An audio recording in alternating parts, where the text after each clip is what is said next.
नाज़रीन आदाब, आप देख रहे हैं उर्दू चैनल में हूँ आपका मेज़बान मोहतशिम एहतशाम। उर्दू चैनल के खुसूसी प्रोग्राम खास खबर में आपका खैर मकदम है। नाज़रीन, पूंछ में मुबैना तौर पर फौज की हिरासत में मारे गए 3 शहरियों के अहले खाना ने राजौरी में वज़ीर दिफा राजनाथ सिंह से मुलाकात की। सिंह ने 3 शहरियों की हलाकत की जिम्मेदारों के खिलाफ सख्त कार्रवाई की यकीन दहानी कराई।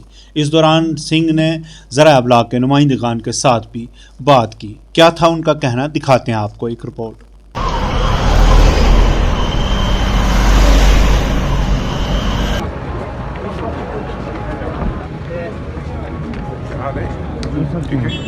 पहचान रहे हैं?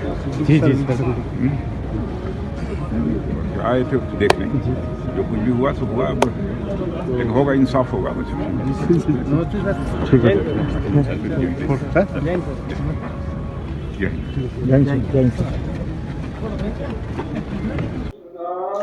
नाज़रीन, उर्दू चैनल में आज बस इतना ही। अपने मेज़बान मोहतशिम एहतशाम और उर्दू चैनल की पूरी टीम को दीजिए इजाजत। आप हमारा चैनल सब्सक्राइब करें, वीडियोस लाइक और शेयर करें, कमेंट बॉक्स में अपने तासरात से नवाजें और बेल आइकन लाजमी क्लिक करें। खुदा हाफिज।